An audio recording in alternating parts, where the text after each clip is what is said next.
হঠাৎ শুনে বাড়ির দরজার মধ্যে আওয়াজ, আল্লাহ কারীম, আমারে কিছু ভিক্ষা দেও, আমি 3 দিনের না খাওয়া ক্ষুধার্ত। স্ত্রী ডাক দিয়া কয়, স্বামী আমার একটু রেস্টে পড়ে যাও, ভিক্ষুকের বিদায় দাও, লোকটা অসহায়। স্বামীর মাথা গরম, জীবনে কেউরে ভিক্ষা দেই না, সময় নাই, যখন তখন মনে চায় দরজায় দাঁড়াইছে, কত বড় বেয়াদব, গালাগালি শুরু করছে। স্ত্রী কয়, স্বামী তুমি যে বাড়ি লেখা দিবা তা না, হালকা পাতলা কিছু দিয়া দিলেই তো হয়ে যায়, গালি দাও কেন? আমার আব্বা জানের দেখি নাই যে জীবনে কারোরে গালি দিছে এবং কটু কথা বলছে, এবং জীবনে আমার বাবাই কোনো ভিক্ষুকের খালি ফিরায় নাই, আমি তার সন্তান, আমার কষ্ট লাগে ভিক্ষুকের খালি ফিরাইয়া দিতে। স্বামী বেচারা দুর্ব্যবহার করে, কয়, এই বিবি, মন চাইলে তুই যাইয়া দিয়ে দে, আমার সামনে আর এই বিষয়ে কথা বলবি না। স্ত্রী বলে, আমি তো পর্দাওয়ালা ঘরের নারী, আমি তো বেগানার সামনে যেতে পারি না, জাহান্নামের ভয়। ও স্বামী তুমি যাও। স্বামী বেচারা এতটা রাগ হয়ে গেল, রাগ হইয়া দরজা খুইলা ভিক্ষুকের এমন ধমকার গালি, এত বড় বেয়াদব, লজ্জা শরম নাই রে বেহায়া, যখন তখন দরজায় দাঁড়াইছো, চোখের আড়াল হয়ে যাবি 1 সেকেন্ডে, যেন আর দেখি না। মাওলার বড় মুসিবত চাপাইয়া দিলে আমার আল্লাহ। কারণ অন্যায় করতে করতে সীমা লঙ্ঘন যখন করবে, গজব আসমান থেকে জমিনে নেমে আসবে মরার আগেই। আল্লাহর বান্দা যখন বকা দিয়া ভিক্ষুকের তাড়াইয়া দিল, তাড়াইয়া দরজাটারে জোরে বাড়ি মেরে আটকাইয়া দিছে। ভিক্ষুকটা রাস্তা দিয়া যায় আর চোখের পানি ছেড়ে কান্না করে, আর আসমানের দিকে তাকায়, কয়, আসমানের মালিক, তুমি আমার এমন গরিব বানাইছো যে মানুষের দ্বারে না গেলে আমার বাচ্চাদের মুখে খানা যায় না। সারাদিন ভিক্ষা করে ঘরের মধ্যে কিছু খানার আয়োজন করি, কিন্তু আল্লাহ, এই দুনিয়া আমাকে গরিবের কেউ নাই, তুমি এমন গরিব বানাইছো, তবে তোমার কাছে আজকে একটা কলিজায় বানাইতে পারি না, বিচার দিয়া গেলাম। ওই লোকটা টাকাওয়ালা আমারে ভিক্ষা দিবে না বললেই তো হইতো, আমার এতগুলো গালি কেন দিল, আমি সহ্য করতে পারি না, মইরা যাইতে মনে চায়। আর দুনিয়ায় কেউ আমগো জুলুমের বিচারও করবে না, মালিক তোমার হাতের দ্বারা বিচারটা চাই। গরিবের কান্না কবুল হয়ে গেছে, জাকাত কবুল। চোখের পানির বর্দ আমার মারাত্মক, চোখের পানির বর্দ বড় মারাত্মক। বড় বড় বড় বড়রা কেন এত বিপদে পড়ে, কোন গরিবের জানি কান্দাইছে। চোখের পানির বর্দ আর জাগায় কবুল হয়ে যায়, আর সে আজিমের মাঝখানে পর্দা থাকে না, এবং কবুল হওয়া মাত্র গজব শুরু হয়ে যায়। আল্লাহর বান্দা কান্না করেছে, ঘরের মধ্যে তুমুল ঝগড়া শুরু হয়েছে।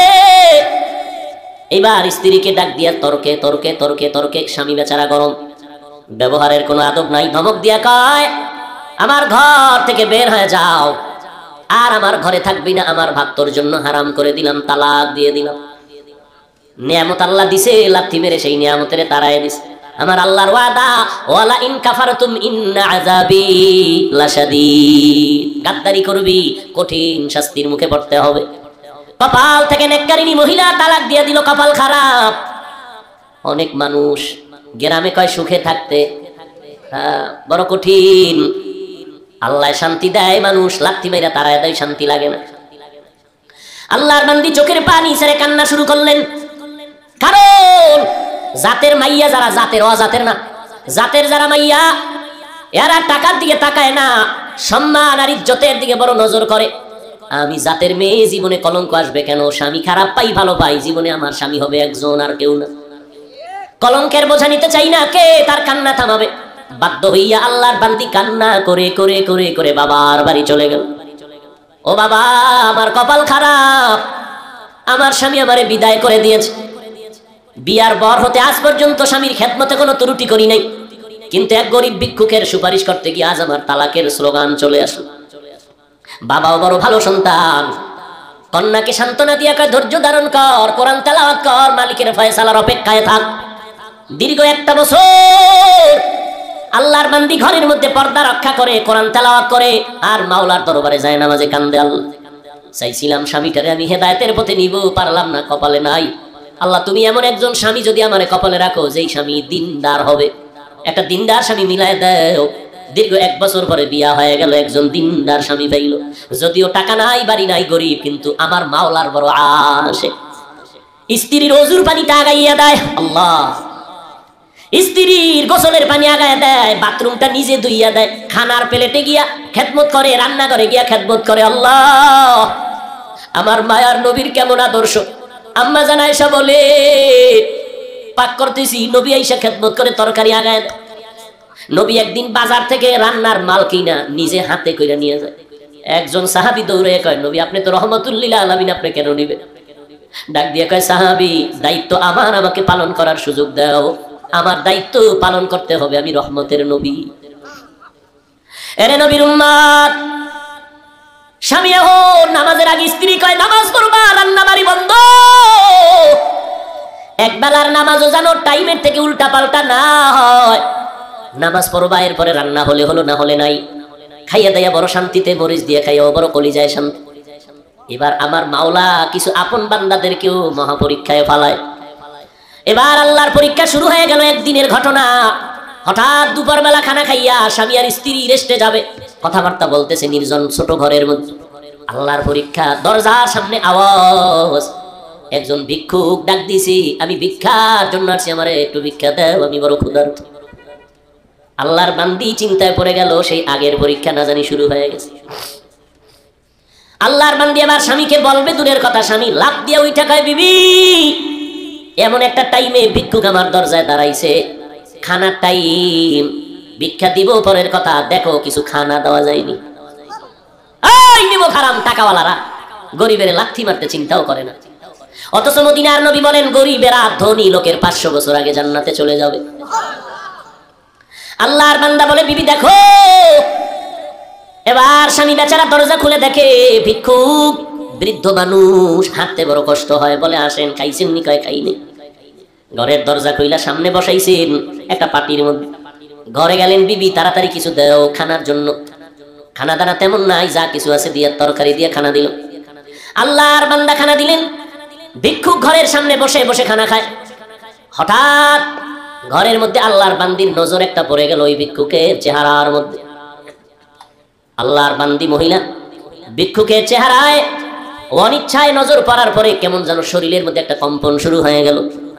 মহিলা ঘরের মধ্যে গিয়া বালিশ চোখের সামনে নিয়ে কাপড় দিয়া চেপে কান্না করে। স্বামী ডাক দিয়া কয়, বিবি তুমি কেন কান্না করো? বলে, আল্লাহর কুদরত দেখে কান্না করি। বলে, কি আল্লাহর কুদরত? বলে, ও স্বামী তুমি জানো না, যেই ভিক্ষুকটারে তুমি খানা দিয়েছো, ওই ভিক্ষুকটার চেহারায় আমার নজর পড়েছে।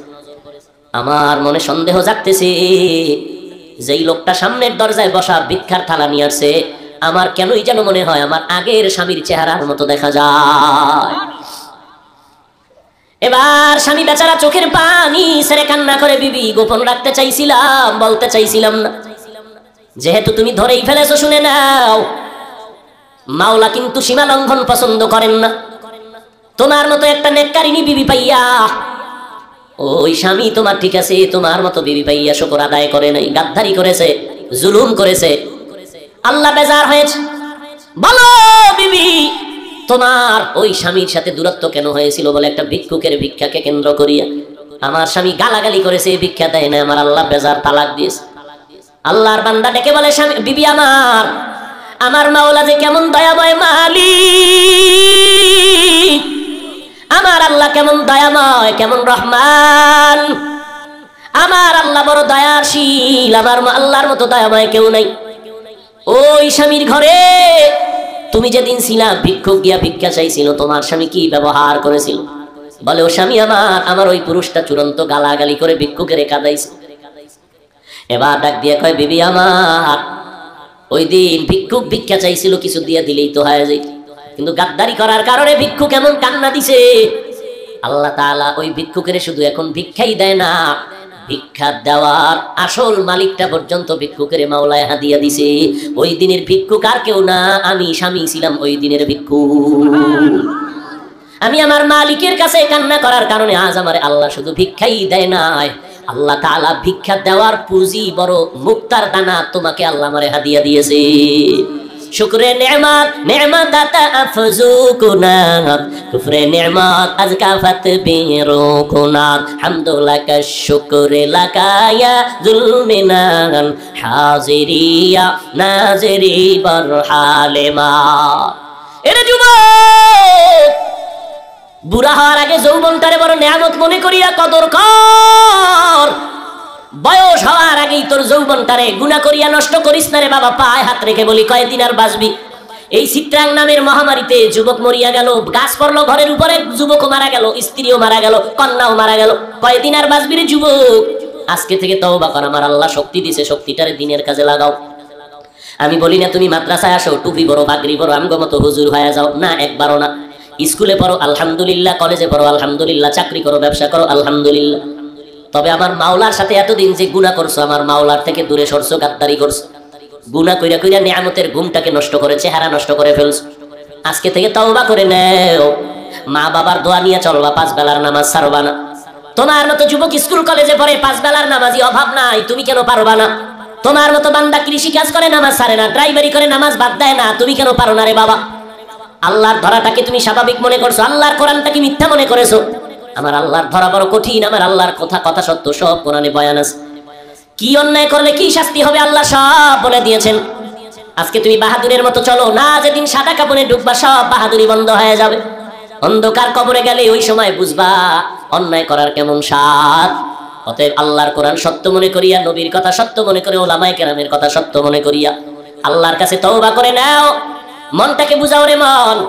আমার মতো যুবক জীবনে মাদ্রাসায় পড়ে না, আলিফ বা তাও জানে না, স্কুল কলেজে পড়িয়াও যদি নামাজ পড়ে, আমি কেন পারি না? কপাল আমার এত কেন খারাপ?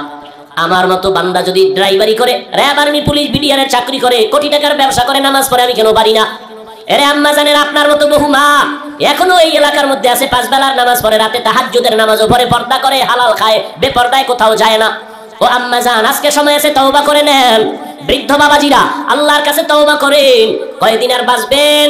মরণের আগে তওবা করে নেন। আজকে থেকে নামাজ ছাড়বেন না, বেপর্দায় চলবেন না, দাড়ি কাটবেন না, জবানের দ্বারা গীবত শেখায়াত গালাগালি করে গুনাহগার হবেন না, হাতের দ্বারা জুলুম করবেন না, মা বাবার দোয়া নিয়ে, ওলামায়ে কেরামের পরামর্শ নিয়ে আমল করবেন, 5 বেলার নামাজ পড়বেন। গলায় ছুরি আসলে মরে যাব, তারপরও নামাজ ছাড়বো না। তবে সবার কপালে তওবা নসিব হবে না। আমার নবীকে 13 বছর দেখলো, বয়ান শুনলো, তারপর আবু জাহাল কালেমা পড়ে নাই। এই জমিনে কিছু শক্ত অন্তরওয়ালা থাকবে, কোন বয়ানে তাদের দিলটা নরম হবে না, তওবা করার ভাগ্য হবে না।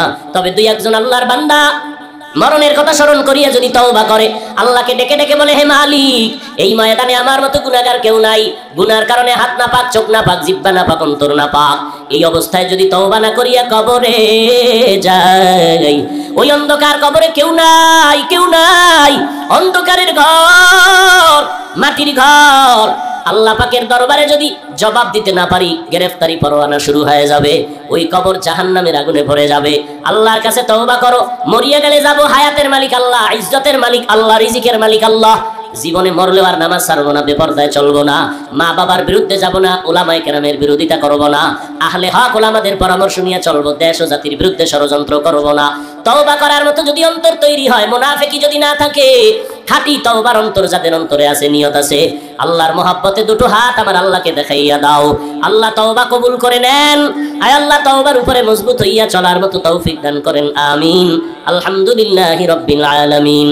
والصلاة والسلام على سيد الأنبياء والمرسلين وعلى آله وأصحابه أجمعين يا أرحم الراحمين يا أرحم الراحمين يا أرحم الراحمين رب ارحمهما كما ربياني صغيرا اللهم إنا نعوذ بك من البرص والجنون والجذام وسيء الأسقام وداير مالك গুনাহের বোঝা নিয়ে আপনার দরওয়াজায় হাজির হয়েছি। দুনিয়ার বাড়িওয়ালাদের দরজা বন্ধ, আপনার রহমতের দরজা খোলা। ওলামায়ে কেরাম, মুরব্বী, হাজী সাহেব, কত ব্যবসায়ী, চাকরিজীবীরা হাত তুলেছেন, পর্দার আড়ালের কত মা বোনেরা, আমার যুবক ভাই, ছাত্র ভাইরা হাত তুলেছেন। মেহেরবানি করে আমাদের জিন্দেগীর সব গুনাহগুলো মাফ করে দেন আল্লাহ। আয় আল্লাহ, আজকের মাহফিল কবুল করে নেন, আয়োজনকারী সহযোগিতাকারীদের কবুল করে নেন আল্লাহ। আয় আল্লাহ, এলাকার ঘরে ঘরে শান্তি দান করেন আল্লাহ। মা বোনদের আবেদা পর্দানিশী বানায় দেন, সন্তানগুলো নেককার বানায় দেন, সারা দুনিয়ার মানুষগুলো মাফ করে দেন, মহামারী থেকে মুক্ত করে দেন আল্লাহ। বাংলাদেশ শান্তির দেশ বানায় দেন, প্রশাসনিকভাবে যারা কাজ করে দিনের খাদেম বানায় দেন, সরকার থেকে সকল জনপ্রতিনিধিদেরকে দিনের খাদেম বানায় দেন। আয় আল্লাহ, ব্যবসা যারা করে, চাকরি করে, কামাই রুজিতে হালাল ভাবে বরকত বাড়ায় দেন, হারাম থেকে হেফাজত করেন আল্লাহ, অভাব দূর করেন, ঋণ আদায়ের ব্যবস্থা করে দেন। আয় আল্লাহ, সমস্ত মাদ্রাসাগুলো কবুল করে নেন, মসজিদগুলো কবুল করে নেন। আয় আল্লাহ, সমস্ত শিক্ষা প্রতিষ্ঠান নবীর আদর্শওয়ালা বানায় দেন। রব্বুল আলামিন দিলের ন্যাক আশা পূরণ করে দেন। আয় আল্লাহ, উলামায়ে আহলে হকের বিজয় দান করেন, ইসলামের ব্যানারওয়ালা দুশমন থেকে হেফাজত করেন, বাতিলের মোকাবেলায় বিজয় করে দেন। আয় আল্লাহ, মিথ্যা মামলায় জড়িতদের মুক্তির ব্যবস্থা করে দেন আল্লাহ। আয় আল্লাহ ইলম হিলিম হিকমত আমলে বরকত বাড়ায় দেন, রিয়া হাসাদ কিবির দূর করে ইখলাস দান করেন, চলার পথে ইজ্জতের সাথে হেফাজত করেন। আয় আল্লাহ সারা দুনিয়ায় নিরাপদে খেদমতের জন্য কবুল করে। কিন্তু স্ত্রী নামাজ পড়ে, ঘরের মধ্যে সব সময় ওযুর সাথে থাকে। আল্লাহর বান্দি ঘরের মধ্যে যতবার খানা পাকায় বিনা ওযুতে পাকায় না, ঘরে থাকে ঘুমের টাইম ছাড়া মাথার ওড়না পরে না। আল্লাহরে পাওয়া এত সহজ, বড় কঠিন রে বাবা। কয়জন আল্লাহর আশিক দাঁড়ায় বলবেন আমার ঘরের স্ত্রী ওযু ছাড়া রান্না করে না, আমার ঘরের মহিলা মাথার কাপড় কখনো ফালায় না। এত সোজা না রে বাবা। নামাজে দাঁড়াই ইবাদতে মজা লাগে না কেন? কয় বেনামাজির পাক খাইছি। মজা পাই না কেন? বেপরদাওয়ালা নারীর পাক খাইছি, ভালো লাগে না। ইমানের পয়েন্ট কমতেছে, ইমানের রুহানিয়ত কমতেছে। ও আল্লাহর বান্দা, নবীজি বলেন যেই মহিলা ঘরের মধ্যে মাথায় কাপড় রাখে না, ওই ঘরে রিজিকের বরকত থাকে না। তার মানে নামাজ বাদ দিয়ে কাপড় পেছাও। ওই আল্লাহর বান্দি সময় মতো নামাজ পড়ে, ওই স্বামী অকৃতজ্ঞ, আল্লাহর দুশমন। রমজান মাস আসছে, রোজা রাখে না, স্ত্রীর কয় ভাত পাকাইয়া দে। আল্লাহর বান্দি একটা রোজাও ছাড়ে না। সপ্তাহের সোমবার দিন বৃহস্পতিবার দিন পর্যন্ত বান্দি রোজা রাখে। এই পর্দার আড়ালের মা, মনটা কি চায় না একজন আলেমের মা হয়ে কবরে যাবেন? আপনার সন্তান আপনার জানাজার ইমামতি করবে, আপনার সন্তানের পেছনে মানুষ দৌড়াইবে, দোয়ার জন্য লাইনে দাঁড়াবে। আরে আম্মা জান, কয়দিন আর স্বামীর টাকা নিয়ে মার্কেটে বাহাদুরের মতো ঘুরবেন, বেগানার মতো ঘুরবেন? সাদা কাফনের যেদিন প্যাকেট হয়ে যাবেন, ওই দিন টের পাইবেন সন্তান কই গেল, টাকা পয়সা কই গেল। আল্লাহর বান্দি রোজা রাখিয়াও স্বামীর আদেশ, স্বামীরে রান্না করে খাওয়াইতে হবে। আল্লাহর বান্দি স্বামীরে রোজা রাইখা রান্না করে খাওয়ায়, কিন্তু বেয়াদবি করে না, মালিকের কাছে নামাজ পড়ে পড়ে দোয়া করে, আল্লাহ তুমি এমন একজন স্বামী দিছো আমারে, এক বেলার নামাজও পড়ে না, রোজাও রাখে না, কিন্তু স্বামীর পায়ের নিচে আল্লাহ পাক সেজদার হুকুম দিছে, যদি হালাল হইতো তো দেওয়া লাগবে। স্বামীর জন্য তুমি এত মর্যাদা দিলা রে মালিক, আমি বেয়াদবি করি না, তুমি হেদায়েতের নূর স্বামীর সিনায় দাও। ও আল্লাহ, আমার স্বামীকে হেদায়েত দাও, আমার স্বামী যেন তোমার গোলাম হইয়া যায়। ঘরের থেকে বাইরে যায়, স্ত্রী দোয়া করে, ও আল্লাহ আমার স্বামীরে হেফাজত করো, আমার স্বামীর চাকরি ব্যবসায় তুমি বরকত দিয়া দাও। কয়জন ঘরের মা আছেন যে স্বামীর জন্য দোয়া করেন, মালের জন্য, ব্যবসার জন্য দোয়া করেন? মা উল্টা দিকে চলে, স্বামী কামাই করে টাকা নিয়ে পার্কে পার্কে দৌড়ায়। আমার আম্মা জানেরা, স্বামীর ঘামের টাকা দিয়ে আম্মা জান গুনার কাজে টাকা খরচ করে। স্বামী তো বেচারা নিজে খাওয়ার জন্য কোনো স্বামী কষ্ট করে না, দিন রাত্র গাধার মতো স্বামী বেচারা রাস্তায় দৌড়ায়, রাত্র নাই দিন নাই ঘুম নাই, সব স্ত্রী পরিবার সন্তানের আরামের জন্য করে।